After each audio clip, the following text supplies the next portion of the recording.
Muito bem, boa noite a todos aí, pessoal. Como é que vocês estão? Tudo beleza? Fala aí, Rodolfo, João Marcos, fala aí, José Dilson. Muito prazer em ter vocês aqui.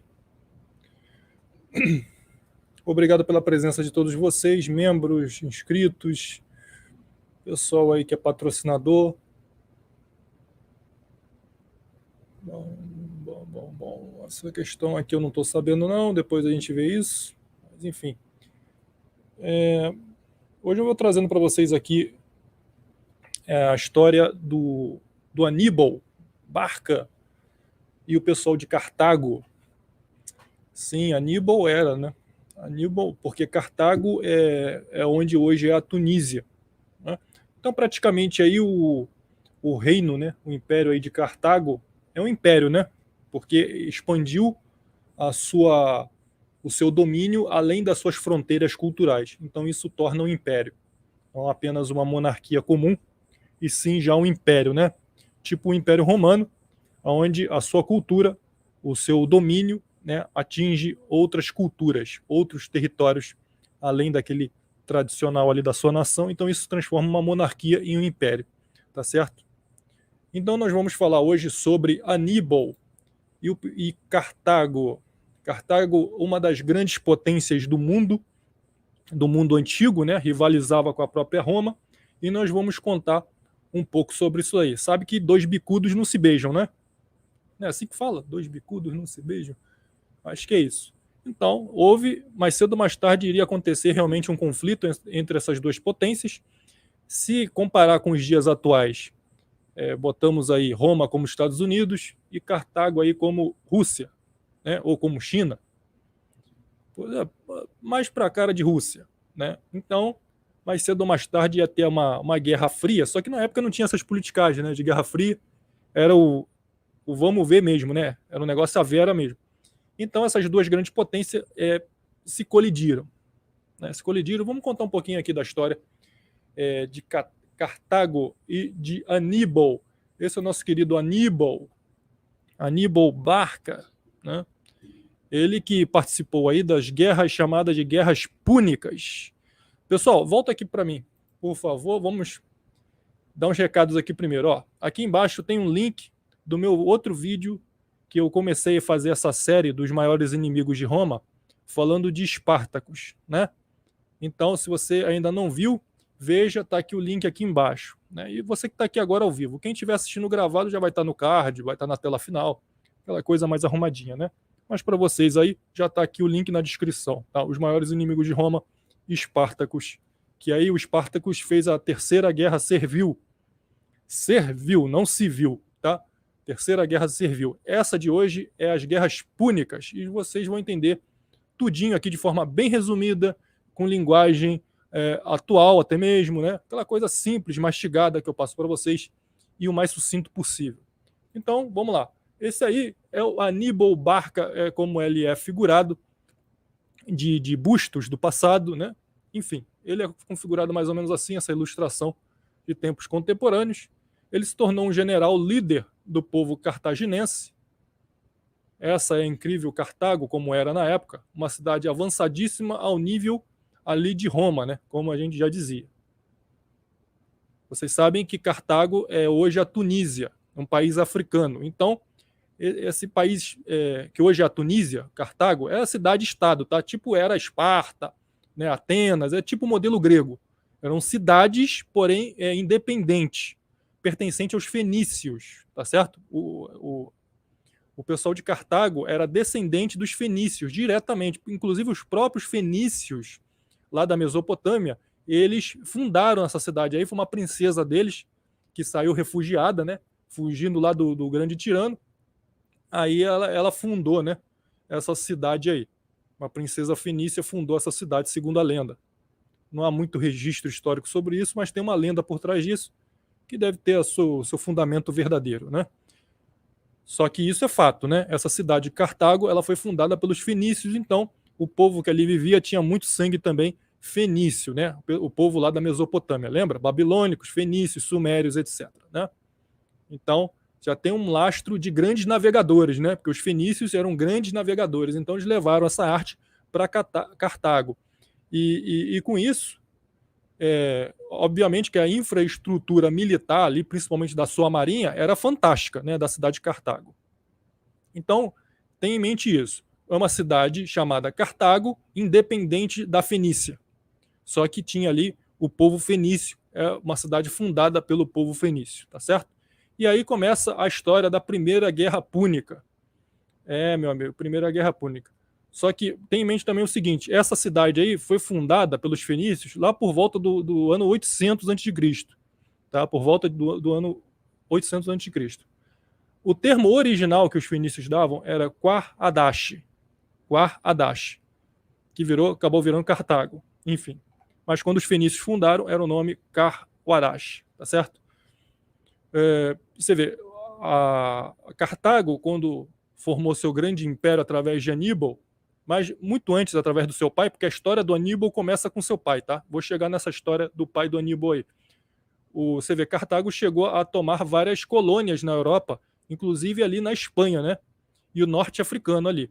Você vê que praticamente ali os cartaginenses, que hoje é a Tunísia, ali na África, né? Eles substituíram praticamente o império egípcio, né?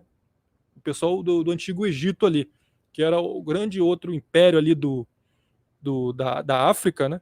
Do norte da África, e foi substituído por Cartago, né? É interessante que rei morto, rei posto. Saiu o Império Egípcio, entrou o pessoal aí de Cartago, que é outra potência africana também, né? A África tinha muito potencial, né? Isso aí é uma verdade, tinha muito potencial. Você vê com o Egito, você vê com Cartago e outras civilizações ali, que a gente qualquer dia fala disso. Mas depois foi matando, né? A África praticamente depois conhecemos também o próprio Mansa Musa, né? Que era o imperador do Mali. Sabe o Mansa Musa? Pois é. Muita gente não sabe dele não, né? São ignorantes completamente sobre história, né? Quem não conhece o Mansa Musa, imperador do Mali, né? O maior dono de escravos de todos os tempos, inclusive, claro, escravos negros, né? Então, quem não conhece a história do Mansa Musa sequer pode falar sobre negócio aí de escravidão, racismo, etc, né? Então, ele foi o imperador do Mali. Então, o Mali foi também uma grande potência mundial. O Egito, Cartago. Então, quer dizer, a África tinha muito potencial, né? Mas, de uns tempos para cá, se tornou apenas um continente pobre, né? Que só serve para extrativismo, né? De exploração. Depois que certos homens começaram a ganhar destaque mundialmente, mataram, obviamente, a África e dominaram a África por interesses financeiros, né? Aí você vê grandes corporações como Nestlé, etc., que fazem praticamente um serviço escravo lá na África, desde a questão do chocolate em barras, né? Mas, enfim, é certo povo que tomou conta de tudo e destruiu tudo, né? Simplesmente era isso. Então, vocês têm que se ligar nisso historicamente.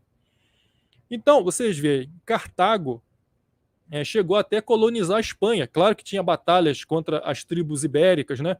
Etc. Mas você vê que Cartago era uma cidade magnífica, excelentes navegadores, excelentes guerreiros. Os exércitos cartaginenses, eles tinham elefantes, né, nas tropas. Vocês podem estar vendo aí algumas ilustrações que eu estava pegando para vocês aí, por isso que eu me atrasei um pouco, eu estava querendo separar umas ilustrações legais. Você vê, os cartaginenses já tinham enfrentado os gregos, isso em 480 a.C., e venceram os gregos, tá? E tomaram conta ali do mar Mediterrâneo, né?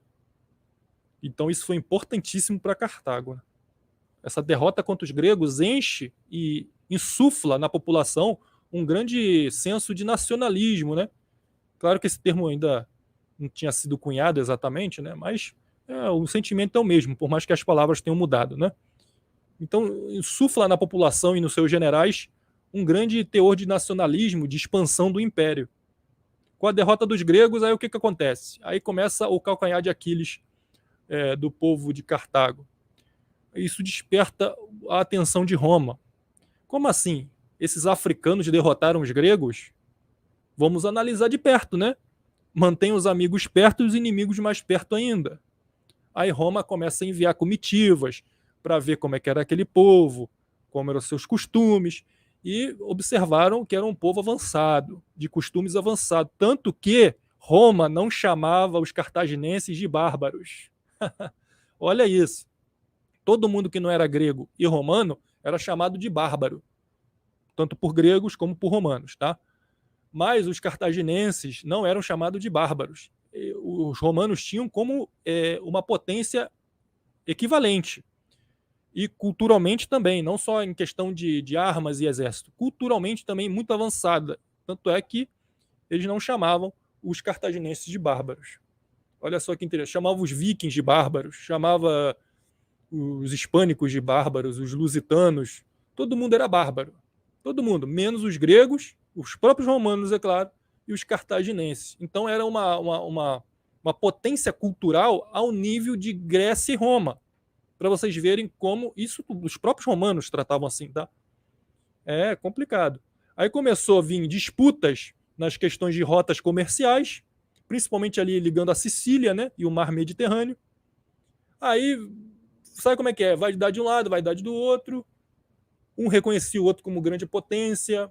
Então, quem vai dominar o quê? Então, o negócio é ter o monopólio da coisa. Então, Roma começou a investir contra Cartago. Aí surgiu a primeira guerra púnica, em 264, que durou até 241. Você vê que essa... Corta para mim, minha filha.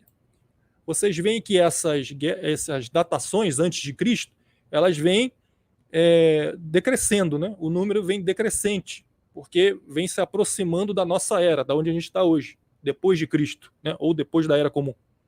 Entendeu?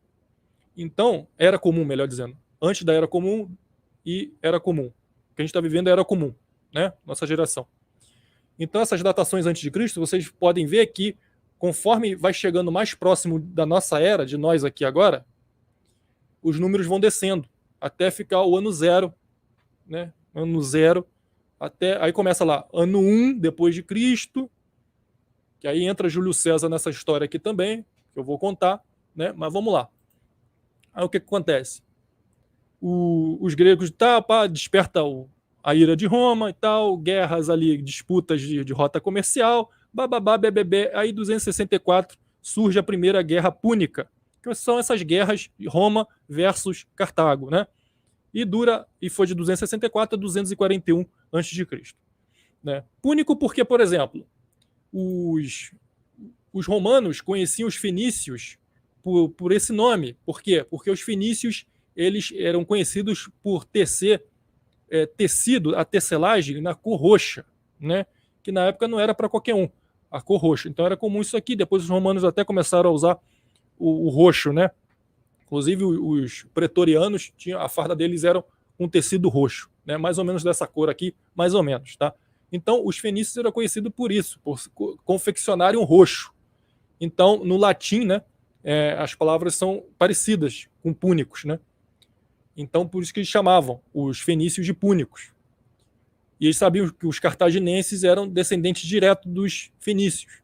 Por isso guerra púnica, guerra contra os fenícios. É praticamente isso. A guerra contra Cartago, Roma encarava como uma guerra contra os fenícios. Ou seja, por isso que os cartaginenses eram considerados ali, ó, igualzinho com Grécia e Roma, porque eles tinham lastro, né? Eles tinham um pedigree histórico, que eles descendiam diretamente dos fenícios, um dos primeiros povos do mundo a se organizar, né?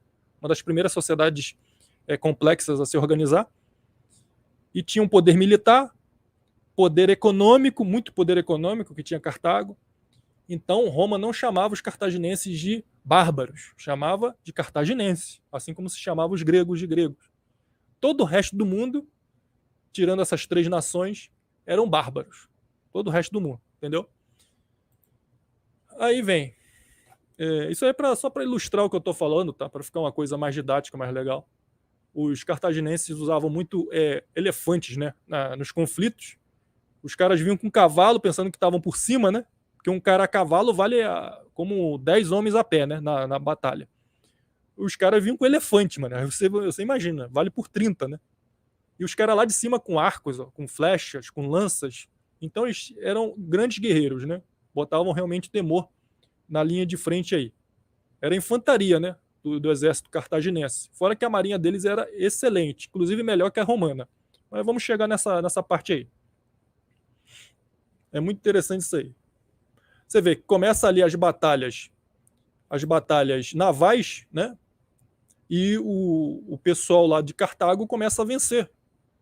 E olha que interessante, Roma se vê ameaçada porque o poderio da marinha cartaginense era muito superior, porque eles descendem dos fenícios, que eram praticamente quem inventou a navegação, quem inventou a marinha. Você sabia dessa? Quem inventou, os pais da marinha são os fenícios.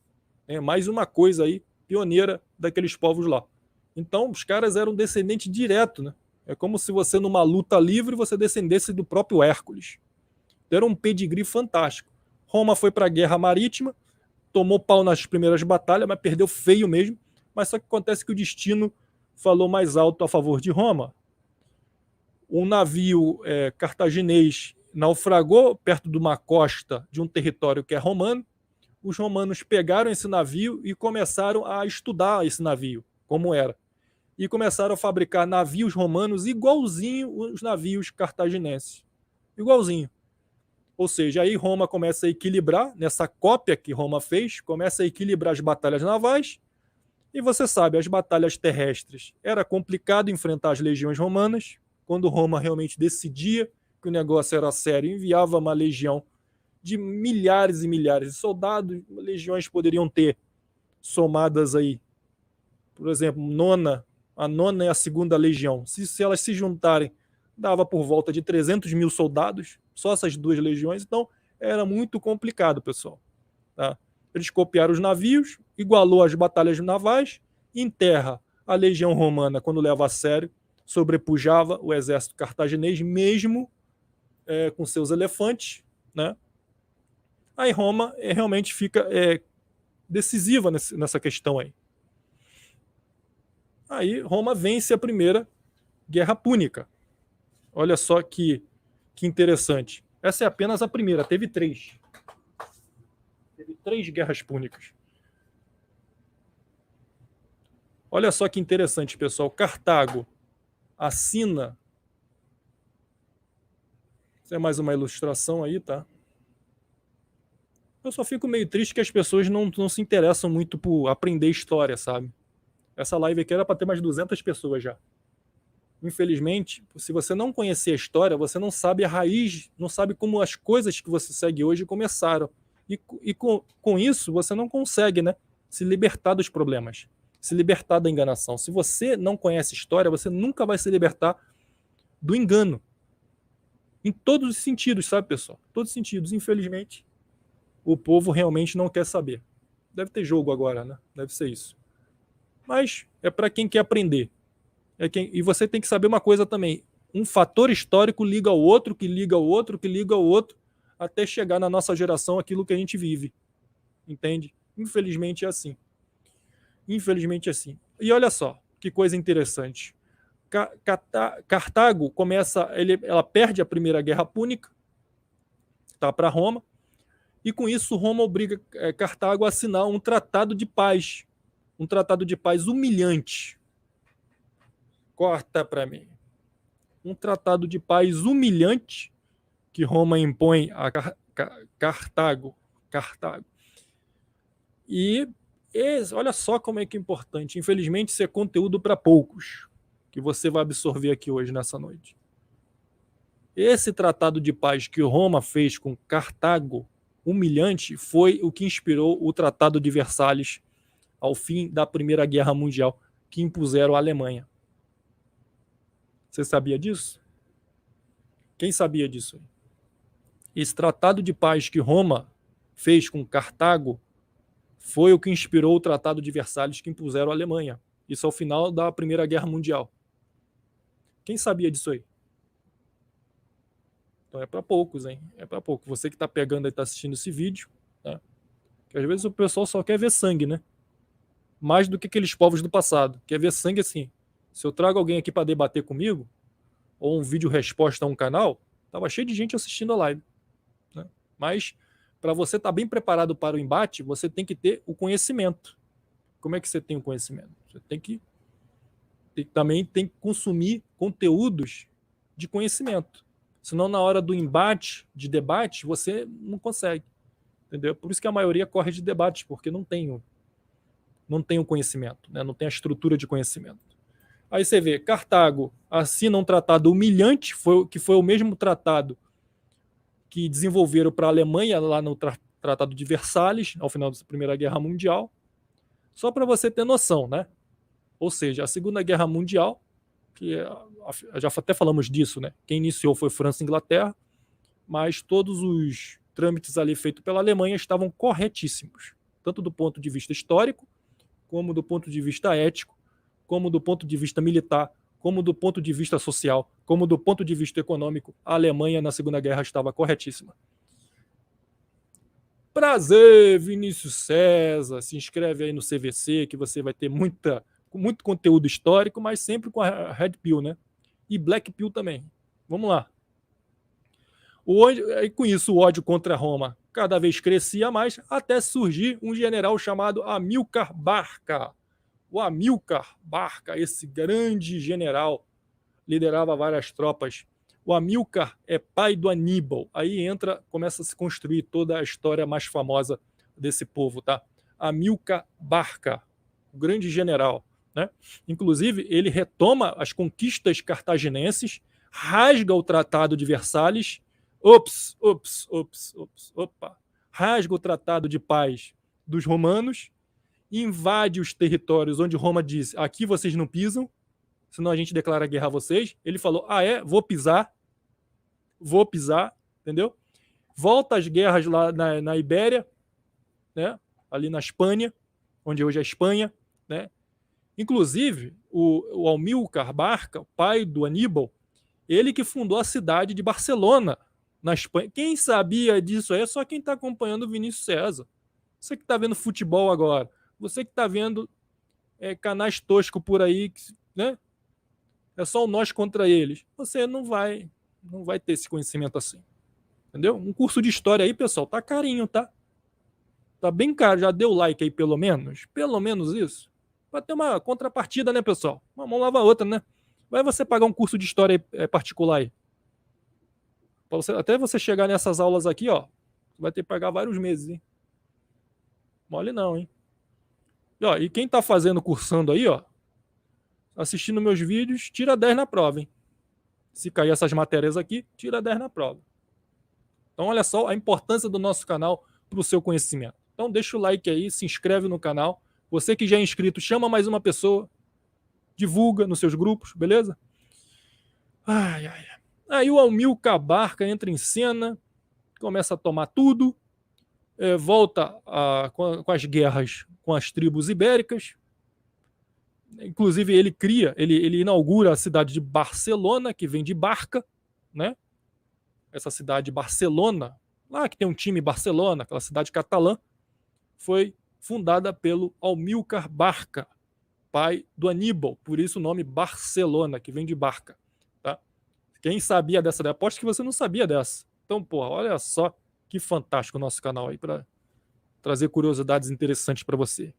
Né? Aposto que você não sabia. Se você não sabia, dá o like aí. E se você sabia, dá o like também. Enfim. Aí tal, o Amílcar, ele conquista muito e tal, mas certo dia ele acaba sendo assassinado por uma rebelião de tribos ibéricas lá na Espanha, né, e é morto. E com isso ele passa o bastão e aí entra em cena, para a glória da eternidade, o Aníbal Barca, seu filho. Inclusive os outros soldados, os generais e os políticos, né, de Cartago realmente diziam que ele era o reflexo do pai, praticamente uma encarnação do próprio pai, com o mesmo espírito de luta e sangue nos olhos.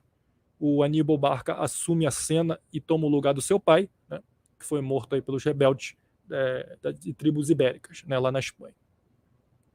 Aí, meu amigo, o Aníbal já chega com tudo, né, botando o pé na porta. Ele pega e ataca Sagunto. Sagunto, pessoal, aí já é os feitos de Aníbal, seu filho. Sagunto é onde hoje é Valência. Aquela área ali é super protegidinha do Império Romano. Aí o Aníbal pega e conclui o que seu pai deixou de concluir, que era só invadir a Valência, onde é Valência hoje, na Espanha. Aí ele morreu, aí ficou esse feito para o seu filho. Aníbal invade Sagunto, atual Valência, e aí desperta a ira de Roma de vez, né? Roma convoca Aníbal para explicações, vai até Roma, ele se explica, porque na época não tinha essas covardias, né? Quando tinha um líder para falar com o outro, não tinha nenhuma crocodilagem, não podia tocar. Isso é bem figurado lá naquele filme lá do 300, que o Xerxes conversa com Leônidas, né? Aí, sabe aquela cena que ele bota a mão no ombro do Leônidas, fica conversando como bons amigos, só que são eternos inimigos. Só que na época tinha todo um código de honra entre os inimigos. Hoje em dia, meu amigo, você vê até pela internet, é um canal querendo derrubar o outro, na crocodilagem, na covardia, né? É assim que é. Você fala alguma coisa que a pessoa não concorda, você já vira um inimigo. Antigamente a humanidade tinha mais código de honra, até entre os inimigos. Hoje em dia esquece. Hoje em dia a humanidade perdeu tudo de valor. Por isso que eu penso que a gente está na reta final, né? Não tem mais para onde a humanidade ir, estamos na reta final da nossa espécie. É o que eu penso, tá? Vendo até mesmo o comportamento humano e comparando o comportamento humano do passado com o de hoje, tá bom? Muita gente pensa que antigamente era sombrio, eu penso que hoje é sombrio. Hoje é sombrio, entendeu?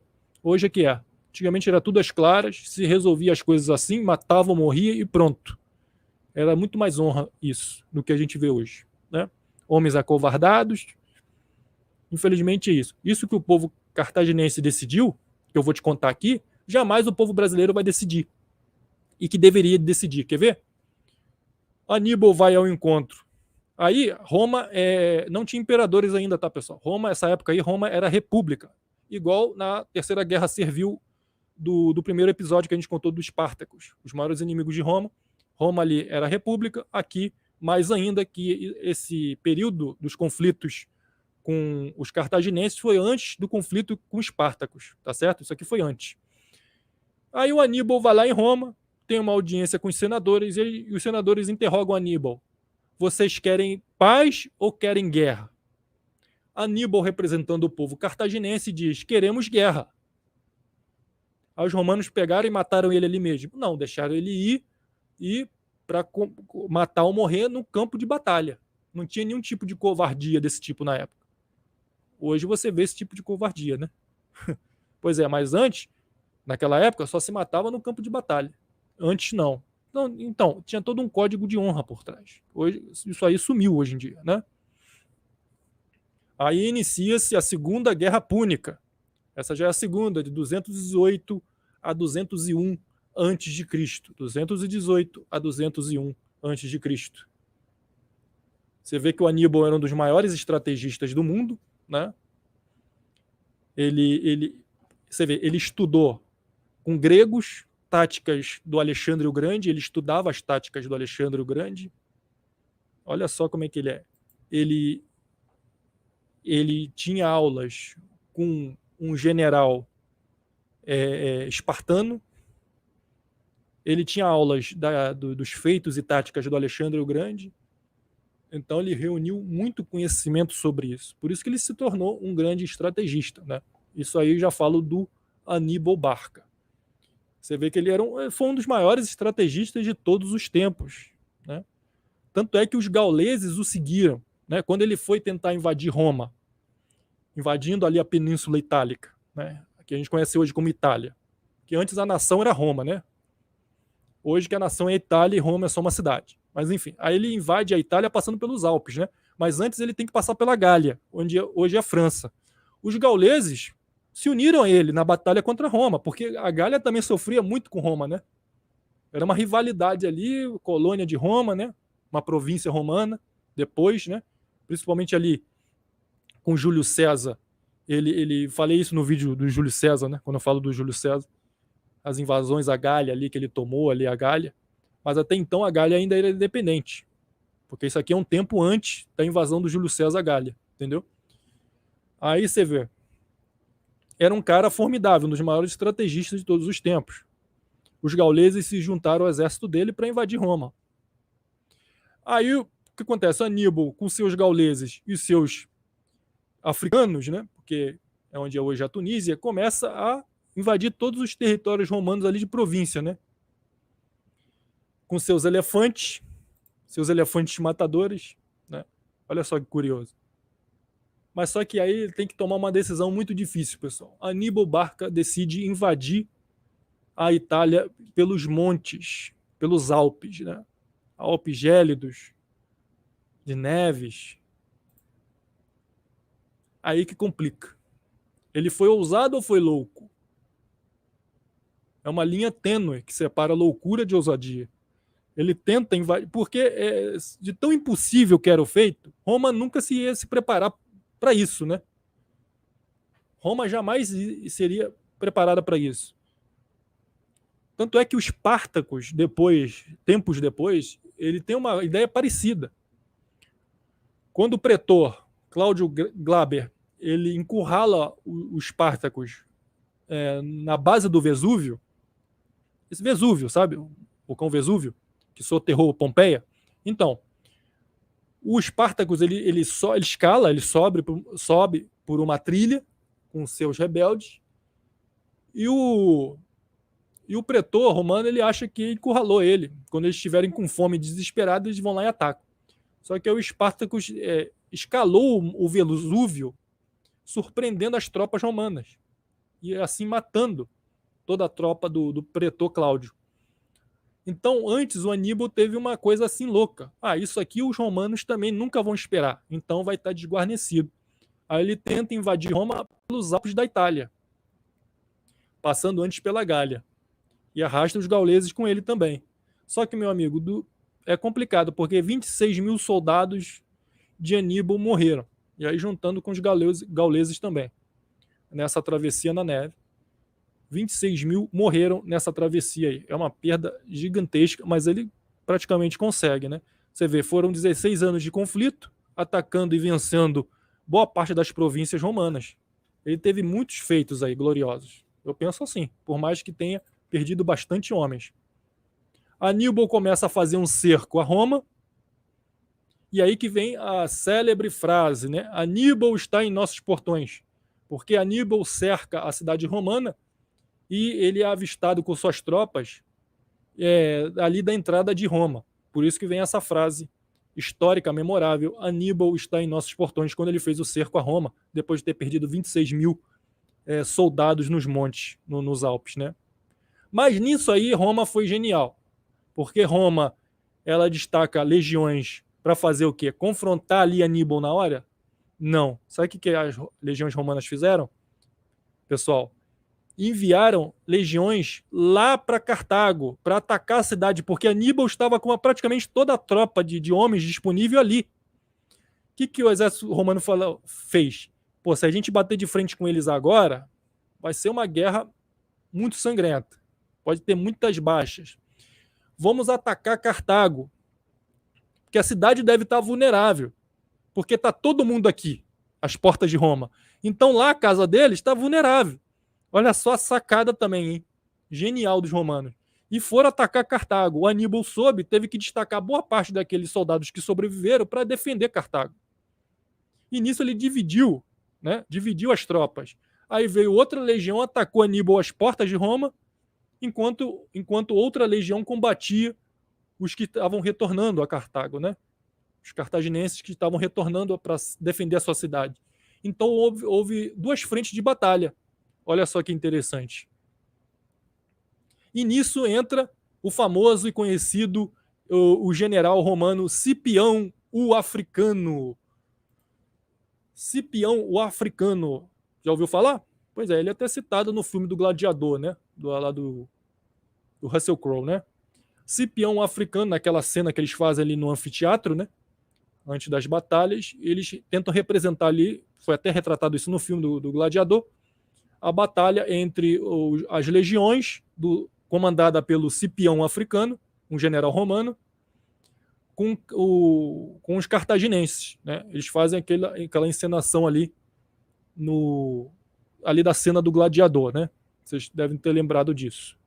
Então esse era o Cipião Africano. Ele liderou, né, o combate, o cerco a Cartago, a invasão a Cartago. Os cartaginenses, através do Aníbal, fizeram isso com Roma, e o Cipião Africano fez isso com Cartago. Mas aí é complicado, né? Aí o Aníbal teve que dividir suas tropas. Aí sim, Roma ataca Aníbal ali perto das entradas da cidade, Enquanto isso, outra legião ataca, a legião aí comandada pelo Cipião, ataca o restante das tropas cartaginenses que estavam defendendo a cidade de Cartago. Eles retornaram para defender essa bela cidade aí. Muito legal, né? Eu acho fantástico essas histórias. Eu não sei como é que tem gente que não gosta disso. Eu não sei como é que tem gente que gosta de matemática. Sinceramente. Eu não sei como é que tem gente que gosta de matemática e não gosta de história, né? Mas enfim, cada um com a sua habilidade, né? E nisso põe fim à Segunda Guerra Servil, porque não teve como também. Já se foi a Segunda Guerra Civil nisso aí. Muito complicado, gente. Mas vai ter a terceira, hein? Vai ter a terceira guerra. Guerra Servil não, a Guerra Púnica, pô. Guerra Servil foi lá dos gladiadores, tempos depois. Guerras Púnicas. Essa foi a Segunda Guerra Púnica, tá? Vai vir a terceira aí. E sabe como? Sabe como isso acontece? Quando Roma impõe mais restrições ainda a Cartago. E com isso, né, em 149 antes de Cristo, começam a saquear Cartago. Mas por quê? Presta atenção agora, que isso é muito importante. Por isso que a gente sempre fala para vocês, nunca se desarmarem. A história explica isso. Ao fim da Segunda Guerra Púnica, Roma impõe mais ainda o Tratado de Versalhes. Sabe como é que é? E diz que Cartago, pronto, agarra um pouco, Cartago, não poderia ter sequer exército. Tem que ser completamente desarmada. Olha só que interessante. Foi parecido com o que o Putin falou para a Ucrânia, né? Recentemente, que só ia parar os ataques se a Ucrânia se desarmasse de vez. Não bastava só entregar as ogivas, igual foi no tratado anterior, mas tinha também que se desarmar completamente. Tá bom.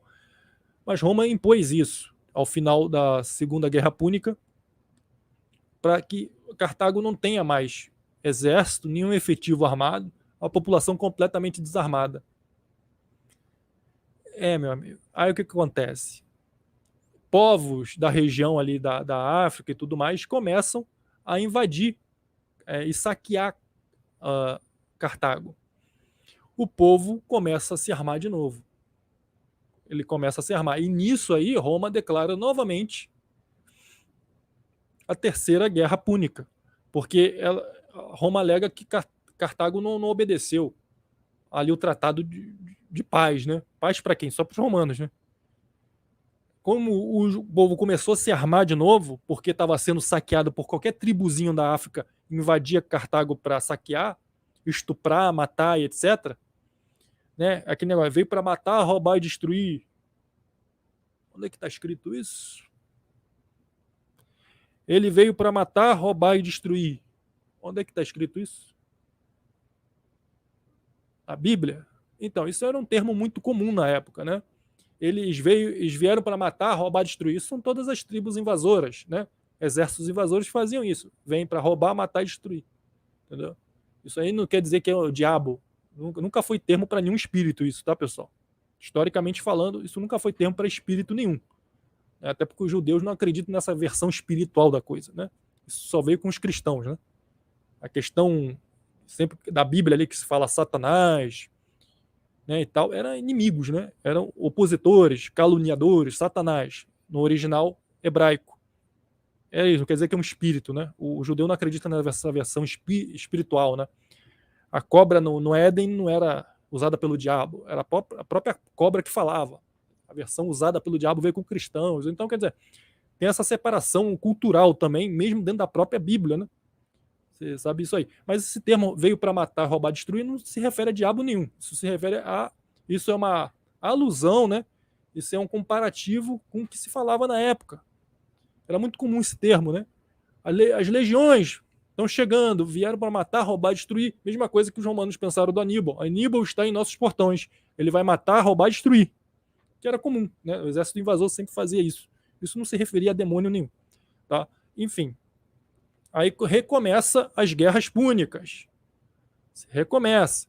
Elefantes caíam, não adianta, né? As legiões eram muito poderosas em terra.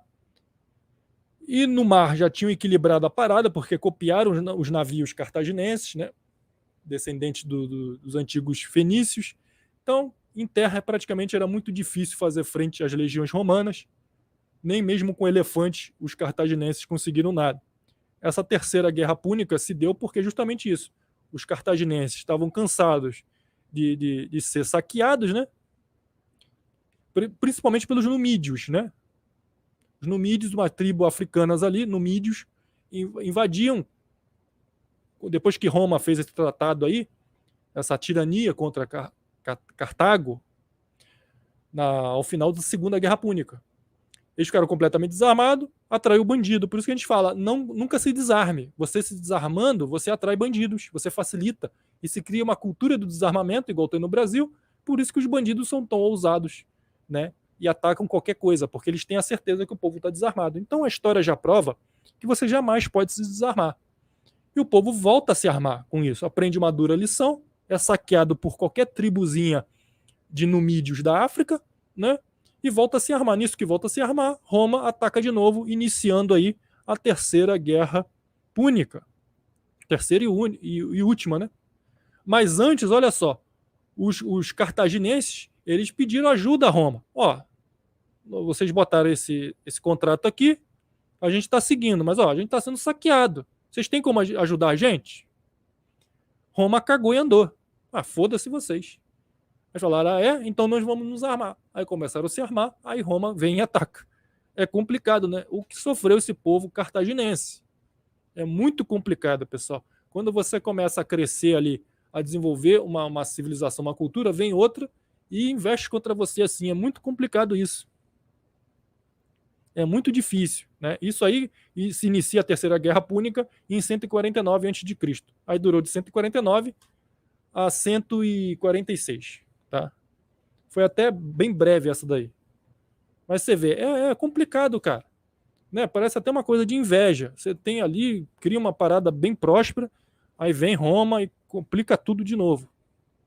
Aí Roma cerca Cartago, toma a cidade, foi um verdadeiro massacre, né? Massacre. Aí já não tinha mais o Aníbal. É fogo, meu amigo. De 500 mil habitantes, Cartago ficou com 50 mil. É isso mesmo. Morreram 450 mil soldados, moradores, etc. Os 50 mil que sobraram, pessoal, viraram escravos de romanos. Muitos foram ser gladiadores, outros foram para as minas da Lucânia, enfim, outros foram para servir nas casas, nas vilas, como empregados, né? É complicado. Uma grande potência como Cartago se resumiu a 50 mil escravos. Gente, uma civilização dessa, derivada dos fenícios, com uma marinha poderosa, né? Com Aníbal, não adiantou. Foi tudo resumido a 50 mil pessoas que viraram escravos em Roma e nas províncias romanas, como Capua, como Pompeia e etc. Que história triste, né, dessa civilização. Muito triste, mas é aquilo. Também mostra o poderio máximo que é Roma. Roma é praticamente inabalável, pelo menos até o ano 400 e pouco, né? Depois de Cristo. Mas até então, inabalável. Era praticamente um governo de deuses na Terra. Você pode ferir, machucar um pouquinho, botar grandes perdas a soldados romanos, igual Espartacus fez anos depois do Aníbal, mas acabar com Roma mesmo, só o tempo. E dele, sim, esse é o grande titã, o tempo, Cronos. Cronos é o quê? O senhor da razão, né? Contra o tempo, nem mesmo Roma prevalece. Se bem que Roma é a Igreja Católica, né? É o resquíciozinho que sobrou a partir dali do Constantino, né? Mas a gente vai falar brevemente aí do Constantino daqui a alguns dias. Mas pô, isso aí, cara, me comoveu bastante, né? Toda vez que a gente se depara com essa história, é muito complicado. Você vê que os romanos ainda atacaram sal na terra cartaginense e tocaram fogo na cidade. E aqueles 50 mil sobreviventes do seu povo foram levados como escravos. Inclusive, na série das Tardes, do Spartacus, mostra a história do Barca, né? Que é um gladiador cartaginense, sobrevivente desse massacre romano aí. Muito interessante. Você vê que a história ela se coliga, né? Uma coisa coliga na outra. E faz tipo uma corrente. Exatamente os elos de uma corrente. Você conhecendo uma coisa e continuar estudando, você conhece tudo. Mas aí, no ano 1 depois de Cristo, Júlio César reconstrói a cidade de Cartago. Né? Muito interessante. Aí depois, em 533 depois de Cristo, o Império Bizantino, que é o Império Romano do Oriente, toma conta do local. Mas depois, meus amigos, vem no ano 705 o Império Otomano e toma do Império Bizantino, né, e toma conta da cidade. Mas eu vou falar brevemente aí o que será aí o que foi, né? Melhor dizendo, o Império Bizantino, o Império Otomano. Tenha em mente o seguinte, para facilitar. O Império Bizantino é o antigo Império Romano do Oriente, que virou Império Bizantino depois que o Império Romano do Ocidente caiu em 400 e pouco. E depois o Império Otomano é um império ali formado pelos turcos e árabes, né, em geral, e virou o Império Otomano. E basicamente tinha muitas guerras entre o Império Otomano e o Império Bizantino, que era praticamente o quê? Cristianismo versus Islã. Aí, tomada de Constantinopla, tomada aí de Cartago, Jerusalém. Eu vou contar tudo isso aí com o tempo no canal, tá bom, pessoal? É só vocês se inscreverem aí no canal, marcar o sininho, tá bom? O Império Otomano também foi foda, meu irmão. Foi foda mesmo. Mas o Império Bizantino, eles tinham umas fortificações inabaláveis também, hein? Eles tinham defesas extraordinárias. E o Império Otomano tinha um ataque muito bom.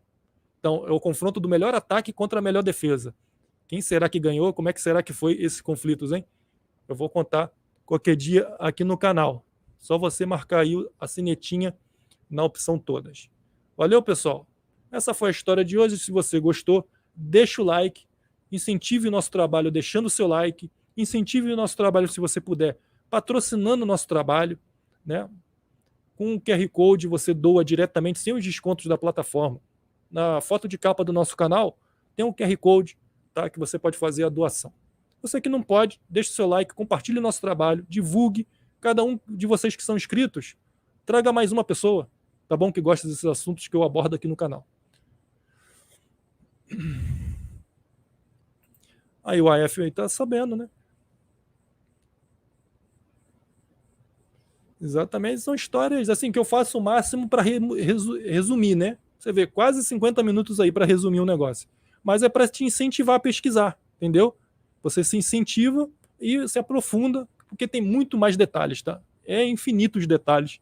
Esses povos eram riquíssimos, né? De cultura, de filosofia, de batalhas. Vale muito a pena. Isso é só para te incentivar e te dar um apanhado geral, tá certo? Um forte abraço aí e até amanhã, porque no nosso canal é conteúdos diretos. E você sabe, contra tudo e contra todos. Vamos lá. Valeu, pessoal. Até a próxima.